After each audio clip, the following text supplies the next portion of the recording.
ನೋಡಿ ಇಲ್ಲಿ ಒಂದು ಬೌಲಲ್ಲಿ ನಾವು ಗೋಧಿ ಹಿಟ್ಟನ್ನು ಹಾಕೊಳ್ಳೋಣ. ಗೋಧಿ ಹಿಟ್ಟನ್ನು ನಾನು ಇಲ್ಲಿ ಜಡಿ ಮಾಡಿ ತೊಗೊಂಡಿದ್ದೀನಿ. ನೀವು ಕ್ವಾಂಟಿಟಿನ ನೋಡಿಬಿಟ್ಟು ಗೋಧಿ ಹಿಟ್ಟನ್ನು ತೊಗೊಳ್ಳಿ, ಯಾಕಂದರೆ ಬರೀ ಗೋಧಿ ಹಿಟ್ಟಿಂದ ಇವತ್ತು ನಾವು ಒಂದು ರೆಸಿಪಿನ ಮಾಡ್ತಾಯಿದ್ದೀವಿ. ಸೊ ಇವಾಗ ಈ ಗೋಧಿ ಹಿಟ್ಟಿಗೆ ಎಷ್ಟು ಬೇಕೋ ಅಷ್ಟು ಉಪ್ಪನ್ನು ಹಾಕೊಳ್ಳೋಣ. ನೀವು ಉಪ್ಪು ಒಂದು ಸ್ವಲ್ಪ ಕರೆಕ್ಟಾಗಿ ಹಾಕ್ಕೊಂಡಿದ್ರೆ ನಮಗೆ ಚೆನ್ನಾಗಿ ಟೇಸ್ಟ್ ಬರುತ್ತೆ. ಈಗ ನೋಡಿ ಇವಾಗ ಏನು ಮಾಡೋಣ ಅಂದರೆ ಇದನ್ನು ನಾವು ಒಂದು ಸ್ವಲ್ಪ ನೀರನ್ನು ಹಾಕ್ಕೊಂಡು ಚಪಾತಿ ಹದಕ್ಕೆ ಇದನ್ನು ನಾವು ಕಲಿಸ್ಕೊಂಡು ಬರಬೇಕು. ಹಿಟ್ಟು ತುಂಬ ಲೂಸು ಅಥವಾ ತುಂಬ ಟೈಟೂ ಕೂಡ ಇರಕೂಡ್ದು. ನೋಡಿ ಇವತ್ತೇ ನಾವು ಉತ್ತರ ಕರ್ನಾಟಕದ ಭಾರಿ ಫೇಮಸ್ ರೆಸಿಪಿ ಮಾಡ್ತಾಯಿದ್ದೀವಿ. ಒಂಥರ ಸಾತ್ವಿಕ್ ರೆಸಿಪಿ ಕೂಡ ನಾವು ಅನ್ಬೋದು. ನಮ್ಮದು ವಾಟ್ಸಪ್ ಗ್ರೂಪಲ್ಲಿ ಮೆಸೇಜ್ ಹಾಕಿದ್ರು, ಈರುಳ್ಳಿ ಬೆಳ್ಳುಳ್ಳಿ ಟೊಮೆಟೊ ಇಲ್ಲದೆ ಒಂದು ರೆಸಿಪಿನ ಮಾಡಿ ತೋರಿಸಿ ಅಂತ ಹೇಳ್ಬಿಟ್ಟು. ಸೊ ಉತ್ತರ ಕರ್ನಾಟಕದಲ್ಲಿ ಒಂದು ರೆಸಿಪಿನ ಮಾಡ್ತೀವಿ, ಅದಕ್ಕೆ ಈರುಳ್ಳಿ ಬೆಳ್ಳುಳ್ಳಿ ಟೊಮೆಟೊ ಬಳಸಲ್ಲ. ಸೊ ಅದು ಯಾವ್ದು ರೆಸಿಪಿ ಅಪ್ಪ ಅಂತ ನಿಮಗೆ ಮುಂದೆ ಗೊತ್ತಾಗುತ್ತೆ. ಈ ಥರ ನಾವು ಹಿಟ್ಟನ್ನು ಕಲಿಸ್ಕೋಬೇಕು. ತುಂಬ ಟೈಟ್ ಇಲ್ಲ, ತುಂಬ ಲೂಸ್ ಇಲ್ಲ. ಚಪಾತಿಗೆ ಹೆಂಗೆ ಕಲಿಸ್ಕೋತೀವಿ ಅದೇ ಥರ ಕಲಿಸ್ಕೊಂಡಿರೋದು. ಇವಾಗ ಇದ್ರ ಮೇಲ್ಗಡೆ ಒಂದು ಲಿಡ್ಡನ್ನು ಮುಚ್ಚಿಬಿಟ್ಟು ಇದನ್ನು ನಾವು ಪಕ್ಕಕ್ಕೆ ಇಡೋಣ. ನೋಡಿ ಇಲ್ಲಿ ಒಂದು ಇವಾಗ ಕುಕ್ಕರನ್ನು ತೊಗೊಳ್ಳೋಣ. ಕುಕ್ಕರನ್ನು ತೊಗೊಂಡು ಇದ್ರ ಒಳಗಡೆ ತೊಗರಿಬೇಳೆನ ಹಾಕೊಳ್ಳೋಣ. ನೀವು ಬೇಕಂದರೆ ಹೆಸರು ಬೇಳೆ ಕೂಡ ಮಿಕ್ಸ್ ಮಾಡ್ಕೋಬೋದು, ಬಟ್ ಇಲ್ಲಿ ನಾನು ಇವತ್ತೇ ಬರೀ ತೊಗರಿಬೇಳೆನ ಯೂಸ್ ಮಾಡ್ತಾಯಿದ್ದೀನಿ. ಸೊ ಕ್ವಾಂಟಿಟಿನ ನೋಡಿಬಿಟ್ಟು ಇಲ್ಲಿ ನೀವು ತೊಗರಿಬೇಳೆನ ತೊಗೊಳ್ಳಿ. ಇವಾಗ ಈ ಬೇಳೆನ ನಾವು ಒಂದು 3 ಸರ್ತಿ ಚೆನ್ನಾಗಿ ತೊಳ್ಕೊಂಡು ಬರೋಣ. ಇವಾಗ ನೋಡಿ 3 ಸರ್ತಿ ತೊಗರಿಬೇಳೆನ ತೊಳ್ಕೊಂಡು ಬಂದಿರೋದು. ಇದು ನಮ್ಮ ಮನೆ ಬೇಳೆ ಇದೆ, ನಾವು ಬೆಳೆದಿರುವಂಥದ್ದು. ಆದಷ್ಟು ಆರ್ಗ್ಯಾನಿಕ್ ಬೇಳೆ ಸಿಕ್ಕಿದ್ರೆ ತೊಗೊಳ್ಳಿ, ಅದಕ್ಕೆ ರುಚಿ ತುಂಬ ಜಾಸ್ತಿ ಇರುತ್ತೆ, ತುಂಬ ಚೆನ್ನಾಗಿ ಟೇಸ್ಟ್ ಬರುತ್ತೆ. ಇವಾಗ ನೀವು ನಾರ್ಮಲಾಗಿ ಬೇಳೆ ಬೇಯೋಕೆ ಎಷ್ಟು ನೀರನ್ನು ಹಾಕ್ತೀರಾ ಅಷ್ಟು ನೀರನ್ನು ಹಾಕೊಳ್ಳಿ. ನೀರೊಂದು ಸ್ವಲ್ಪ ಕಡಿಮೆ ಹಾಕ್ಕೊಂಡಿದ್ರೆ ಒಳ್ಳೆಯದು, ತುಂಬ ಜಾಸ್ತಿ ಹಾಕ್ಕೋಬೇಡಿ. ಯಾಕಂದರೆ ನಮಗಿದು ತುಂಬ ತಿಳುವಾಗಿ ಮಾಡೋದಿಲ್ಲ, ಒಂದು ಸ್ವಲ್ಪ ಗಟ್ಟಿಯಾಗಿಯೇ ಇರಬೇಕು. ಅದನ್ನು ನೋಡಿಕೊಂಡು ನೀವು ಇಲ್ಲಿ ಇದ್ರೊಳಗಡೆ ನೀರನ್ನು ಹಾಕ್ಕೊಳ್ಳಿ. ಇವಾಗ ಇದ್ರೊಳಗಡೆ 1 ಸ್ಪೂನಷ್ಟು ಕುಕ್ಕಿಂಗ್ ಆಯಿಲನ್ನು ಹಾಕ್ಕೊಳ್ಳೋಣ. 1/4 ಸ್ಪೂನಷ್ಟು ಇಲ್ಲಿ ಅರಿಶಿನ ಹಾಕ್ಕೊಳ್ಳೋಣ. ಇವಾಗ ಇದೆಲ್ಲನೂ ಮಿಕ್ಸ್ ಮಾಡ್ಕೊಳ್ಳೋಣ. ಇವಾಗ ಮೇಲ್ಗಡೆ ಒಂದು ಮುಚ್ಚಳನ ಮುಚ್ಚಿಬಿಟ್ಟು ಕುಕ್ಕರ್ ವಿಸಲನ್ನು ಹಾಕಿಬಿಟ್ಟು ಇದನ್ನು ಮೀಡಿಯಮ್ ಫ್ಲೇಮಲ್ಲಿ ಒಂದು 4 ವಿಸಲನ್ನು ಮಾಡ್ಕೊಳ್ಳೋಣ. ಇಲ್ಲಿ ನೋಡಿ ಇಲ್ಲೊಂದು ದಪ್ಪ ತಳ ಇರೋದು ಸ್ಟೀಲಿನ ಪಾತ್ರೆನ ನಾನು ತೊಗೊಂಡಿದ್ದೀನಿ. ಇದ್ರೊಳಗಡೆ 1/4 ಕಪ್ಪದಷ್ಟು ಬೆಲ್ಲನ ತೊಗೊಂಡಿದ್ದೀನಿ. ಸ್ವೀಟ್ ಪ್ರಿಯ ಇದ್ದವರು ಈ ರೆಸಿಪಿ ಖಂಡಿತ ಮಾಡ್ಕೊತೀನಿ. ಇದು ತುಂಬ ಯುನೀಕು ಅಥೆಂಟಿಕ್ ರೆಸಿಪಿ ಅಂತಲೇ ಅನ್ಬೋದು. ಸೊ ಬೆಲ್ಲ ತೊಯ್ದು ಮೇಲ್ಗಡೆ ನೀರು ನಿಂದ್ರಷ್ಟೇ ನಾವು ಇದ್ರೊಳಗಡೆ ನೀರನ್ನು ಹಾಕೋಬೇಕು. ಇಲ್ಲಿ ನೋಡಿ ಇವಾಗ ಈ ಬೆಲ್ಲನ ನಾವು ಮೀಡಿಯಮ್ ಫ್ಲೇಮಲ್ಲಿ ಇಟ್ಕೊಂಡು ಚೆನ್ನಾಗಿ ಇದನ್ನು ಕುದಿಸ್ಕೋಬೇಕು. ಒಂಥರ ಇದು ಪಾಕ ಬರಬೇಕು, ಅಲ್ಲಿ ತನಕ ಕುದಿಸ್ಕೋಬೇಕು. ಇನ್ನು ಯಾರು ನೀವು ನಮ್ಮದು ವಾಟ್ಸಪ್ ಗ್ರೂಪನ್ನು ಜಾಯಿನ್ ಆಗಿಲ್ಲ ಅಂದರೆ ವಿಶ್ಫುಲ್ ಅಡುಗೆ ಮನೆ ವಾಟ್ಸಪ್ ಗ್ರೂಪ್ ಲಿಂಕನ್ನು ನಾನು ಡಿಸ್ಕ್ರಿಪ್ಷನ್ ಬಾಕ್ಸಲ್ಲಿ ಕೊಟ್ಟಿದ್ದೀನಿ. ಆ ಲಿಂಕ್ ಮೇಲೆ ಕ್ಲಿಕ್ ಮಾಡಿದರೆ ಸಾಕು, ನೀವು ನಮ್ಮ ಜೊತೆ ಕನೆಕ್ಟ್ ಆಗ್ತೀರಾ. ನಿಮಗೇನೇ ಡೌಟ್ಸು ಕ್ವೆರೀಸ್ ಇದ್ದರೆ ಅಲ್ಲಿ ನೀವು ನಮ್ಮ ಜೊತೆ ಕಮ್ಯುನಿಕೇಟ್ ಮಾಡ್ಬೋದು.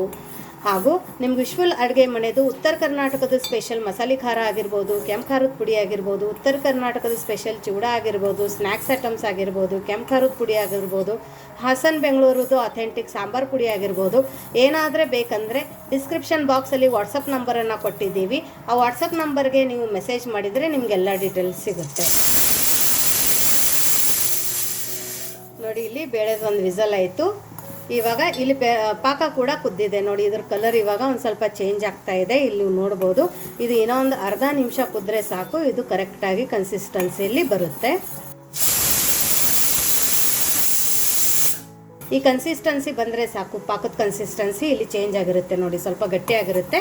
ಇವಾಗ ಫ್ಲೇಮನ್ನು ನಾವು ಫುಲ್ ಲೋ ಫ್ಲೇಮಲ್ಲಿ ಇಟ್ಕೊಳ್ಳೋಣ. ನೋಡಿ ಪಾಕ ಕುದಿಯೋಷ್ಟರಲ್ಲಿ ನಮ್ಮದು ಬೇಳೆ ವಿಸಲು ಕೂಡ ಆಯಿತು.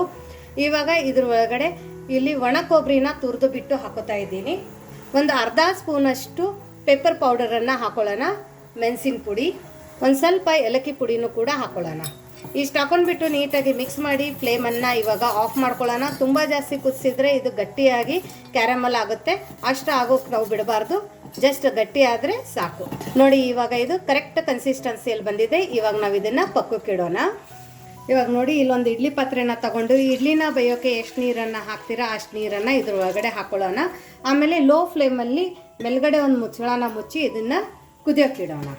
ನೋಡಿ ನಾವು ಬೇಳೆ ಕುದಿಸೋತನ ಮತ್ತು ನಮ್ಮ ಬೆಲ್ಲದ ಪಾಕ ಮಾಡ್ಕೊಳ್ಳೋತನ ಇಲ್ಲಿ ಹಿಟ್ಟು ಚೆನ್ನಾಗಿ ನೆಂದಿದೆ. ಇದ್ರ ಮೇಲ್ಗಡೆ ಒಂದು ಅರ್ಧ ಸ್ಪೂನಷ್ಟು ಎಣ್ಣೆನ ಹಾಕ್ಕೊಂಡು ಕೈಗೂ ಎಣ್ಣೆ ಹಚ್ಕೊಂಡು ಇದನ್ನು ಒಂದು ಸರ್ತಿ ನಾವು ನೀಟಾಗಿ ಮಿತ್ಕೊಳ್ಳೋಣ. ನೋಡಿ ಇದೇನು ಹಿಟ್ಟು ಜಾಸ್ತಿ ಹೊತ್ತು ನೆನಿಬೇಕಂತೇನಿಲ್ಲ, ಒಂದು 10 ನಿಮಿಷ ನೆಂದರೆ ಸಾಕು. ನಮ್ಮ ಕುಕ್ಕರೆಲ್ಲ ಆಗೋತನ ಹಿಟ್ಟು ನೆನೀತು, ಪಾಕ ಆಗೋ ತನಕನೂ ಹಿಟ್ಟು ನೆನೀತು, ಟೈಮಲ್ಲಿ ವೇಸ್ಟ್ ಆಗಿಲ್ಲ. ಈ ಥರ ನಾವು ಝಟ್ಪಟ್ ಅಂತ ಅಡುಗೆನ ಮಾಡ್ಕೋಬೋದು. ಇವಾಗ ಇದ್ರದ್ದೊಂದು ಚಿಕ್ಕ ದುಳ್ಳೆನ ತೊಗೊಳ್ಳೋಣ. ಚಪಾತಿಗಿಂತನೂ ಚಿಕ್ಕದು ಉಳ್ಳೆ ನಾವು ಪುರಿಗೆಲ್ಲ ತೊಗೋತೀವಿ ನೋಡಿ ಅಷ್ಟು. ನೋಡಿ ಇಲ್ಲಿ ನಾನು ತಗಡನ್ನು ತೊಗೊಂಡಿದ್ದೀನಿ. ಇದಕ್ಕೊಂದು ಸ್ವಲ್ಪ ಎಣ್ಣೆ ಹಚ್ಕೋತೀನಿ. ನಿಮ್ಮ ಹತ್ರ ಈ ಥರ ಶೀಟ್ ಇಲ್ಲ ಅಂದರೆ ಒಬ್ಬಟ್ಟು ಮಾಡೋದಿರುತ್ತಲ್ಲ ಕವರ್, ಅದು ಅಥವಾ ಪ್ಲಾಸ್ಟಿಕ್ದು ಎಣ್ಣೆದನ್ನು ಕೂಡ ನೀವು ತೊಗೋಬೋದು. ಅಥವಾ ಡೈರೆಕ್ಟ್ ನೀವು ಇದನ್ನ ಮನೆ ಮೇಲೆ ಚಪಾತಿ ಹೊಸ ಮನೆ ಮೇಲೆ ಕೂಡ ಈ ಥರ ತೆಳಗಾಗಿ ಚಪಾತಿನ ಲಟ್ಟಿಸ್ಕೋಬೋದು. ಇಲ್ಲಿ ನೋಡಿ ಯಾವ ಥರ ಲಟ್ಟಿಸ್ಕೋಬೇಕಂದ್ರೆ ಕೆಳಗಡೆ ಒಂದು ಸ್ವಲ್ಪ ಎಣ್ಣೆ ಹಚ್ಕೊಂಡಿದ್ದೀನಿ ನಾನು, ಮತ್ತೆ ಮೇಲ್ಗಡೆನೂ ಕೂಡ ಎಣ್ಣೆ ಹಚ್ಕೊಂಡಿಲ್ಲ. ಇದೇ ಥರ ತುಂಬ ತೆಳಗಾಗಿ ನಮಗೆ ಚಪಾತಿನ ಲಟ್ಟಿಸ್ಕೋಬೇಕಾಗಿದೆ. ಹಿಟ್ಟು ಹಚ್ಕೋಬಾರ್ದು, ಇದೇ ಥರ ಲಟ್ಟಿಸ್ಕೋಬೇಕು. ನೋಡಿ ತುಂಬ ಅಂದರೆ ತುಂಬ ತೆಳಗಾಗಿ ಇಲ್ಲಿ ನಾನು ಚಪಾತಿನ ಲಟ್ಟಿಸ್ಕೊಂಡಿದ್ದೀನಿ. ಇವಾಗ ನಾವು ಇದನ್ನು ಈ ಥರ ಫೋಲ್ಡ್ ಮಾಡ್ಕೋಬೇಕು.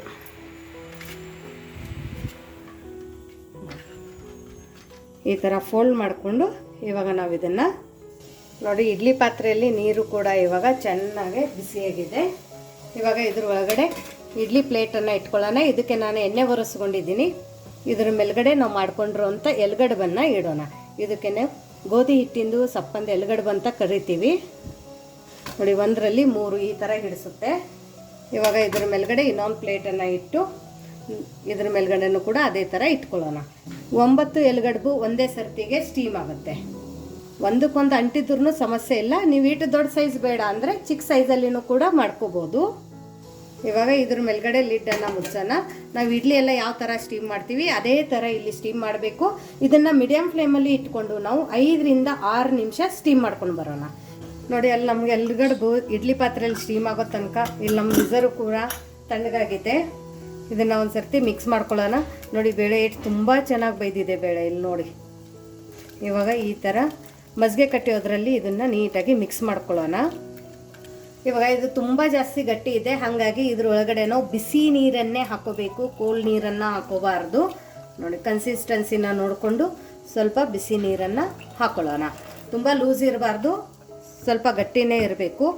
ಇಲ್ಲಿ ನೋಡಿ ಇವಾಗ ಇದು ಮಿಕ್ಸ್ ಆಯಿತು. ಇಲ್ಲಿ ನೋಡ್ಬೋದು ಕನ್ಸಿಸ್ಟೆನ್ಸಿ ಎಷ್ಟು ಚೆನ್ನಾಗಿ ಬೇಳೆ ಕುದ್ದಿದೆ, ಪರ್ಫೆಕ್ಟಾಗಿ ಇದೆ. ಇವಾಗ ಇದ್ರ ಒಳಗಡೆ ರುಚಿಗೆ ಉಪ್ಪನ್ನು ಹಾಕೊಳ್ಳೋಣ, ಯಾಕಂದರೆ ಇದ್ರ ಒಳಗಡೆ ನಾವು ಇನ್ನೂ ಉಪ್ಪು ಹಾಕಿರಲಿಲ್ಲ. ಇವಾಗ ಇಲ್ಲಿ ನಾನು ಒಂದು ಒಗ್ಗರಣೆನ ಮಾಡ್ಕೊಂಡಿದ್ದೀನಿ.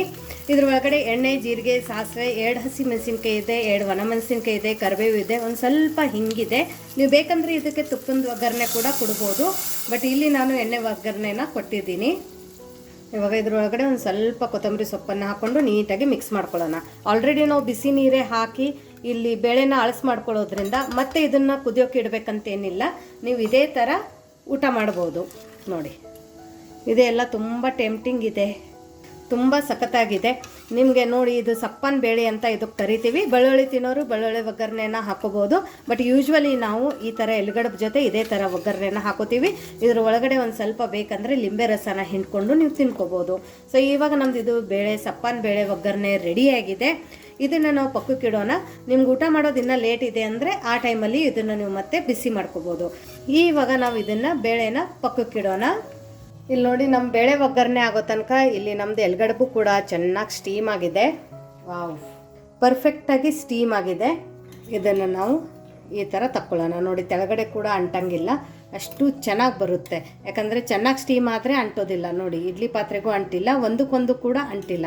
ನಾನು ಇನ್ನೂ ಒಂದು ಎಕ್ಸ್ಟ್ರಾ ಆಯಿತು ಅಂತ ಹೇಳಿಬಿಟ್ಟು ಫಸ್ಟ್ ಇಲ್ಲಿ 3 ಹಾಕಿದ್ದೆ, ಆಮೇಲೆ ಇಲ್ಲಿ 4 ಹಾಕ್ಕೊಂಡೆ. ಬಟ್ ಅಂತೂ ಇದು ಒಂದಕ್ಕೊಂದು ಅಂಟಿಲ್ಲ. ನೋಡಿ ಎಷ್ಟು ಚೆನ್ನಾಗಿ ಬಿಡಿ ಬಿಡಿಯಾಗಿ ಆಗಿದೆ. ಇಲ್ಲಿ ನೋಡ್ಬೋದು ತುಂಬ ಸಖತ್ತಾಗಿದೆ. ಇವಾಗ ಬಿಸಿ ಬಿಸಿ ಎಲ್ಗಡ್ಬನ್ನು ನಾವು ಯಾವ ಥರ ಸರ್ವ್ ಮಾಡೋದು ಅಂತ ನೋಡೋಣ ಬನ್ನಿ. ನೋಡಿ ಉತ್ತರ ಕರ್ನಾಟಕದ ಥಾಲಿ ರೆಡಿಯಾಗಿದೆ. ಎಲ್ಗಡ್ಬು ಥಾಲಿ ಅಂತಲೂ ನಾವು ಇದಕ್ಕೆ ತರಿಬೋದು. ಬಿಸಿ ಬಿಸಿ ಅನ್ನ ನೋಡಿ ಎಷ್ಟು ಚೆನ್ನಾಗಿ ಉದ್ರುದ್ರಾಗಿದೆ ಅನ್ನ ಅಂತ. ಕಂಪ್ಲೀಟ್ ಥಾಲಿ, ಸಾತ್ವಿಕ್ ಥಾಲಿ ಅಂತಲೂ ಇದಕ್ಕೆ ನಾವು ಕರಿಬೋದು.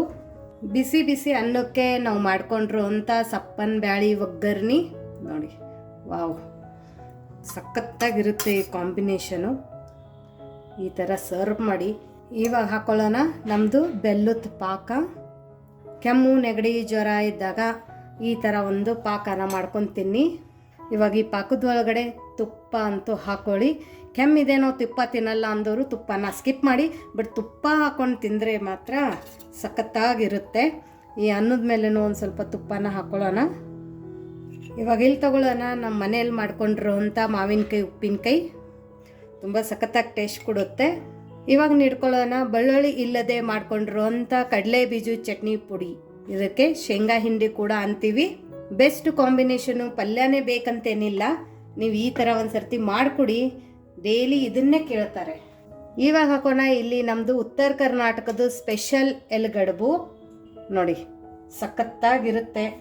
ಬಾಯಲ್ಲಿ ಹಲ್ಲಿಲ್ಲ ಅನ್ನೋರ್ನು ಕೂಡ ತಿನ್ಕೋತಾರೆ. 5 ವರ್ಷದ ಮಗುಗೂ ಕೂಡ ನೀವು ಇದನ್ನು ತಿನ್ನಿಸ್ಕೋಬೋದು. ನೋಡಿ ಇದಕ್ಕೆ ಒಂದು ಸೈಡು ನಮ್ಮ ಕಡೆ ಬಾಳಂತಿ ಊಟ ಕೂಡ ಅಂತಾರೆ. ನಮ್ಮಲ್ಲಿ ಡೆಲಿವರಿ ಆಗಿ ಬಂದಾಗ 5ನೇ ದಿವಸಕ್ಕೇ ಈ ಥರ ಒಂದು ಅಡುಗೆನೂ ಕೂಡ ನಮ್ಮ ಸೈಡು ಕೊಡ್ತಾರೆ. ಬಟ್ ಆ ಟೈಮಲ್ಲಿ ಚಟ್ನಿ ಪುಡಿಯಲ್ಲಿ ನಾವು ಬೆಳ್ಳುಳ್ಳಿನ ಹಾಕೋತೀವಿ. ರೆಸ್ಟ್ ಎಲ್ಲದೂ ಈ ಥರ ಬಾಳಂತಿ ಊಟನೂ ಅನ್ಬೋದು, ಆರೋಗ್ಯಕರವಾಗಿರುವಂಥ ಒಂದು ಊಟನೂ ಅನ್ಬೋದು. ಎಲ್ಲರಿಗೆ ಆಲ್ ಇನ್ ಒನ್ ತುಂಬ ಹೆಲ್ದಿ ಇದು ಊಟ ಅಂತಲೂ ಕೂಡ ಅನ್ಬೋದು. ನೋಡಿ ಮತ್ತೆ ಸಿಗೋಣ ನಾವು ಇದೇ ಥರ ಹೊಸ ಹೊಸ ರೆಸಿಪಿ ಜೊತೆ ನಮ್ಮ ವಿಶ್ಫುಲ್ ಅಡುಗೆ ಮನೆಯಲ್ಲಿ. Thank you.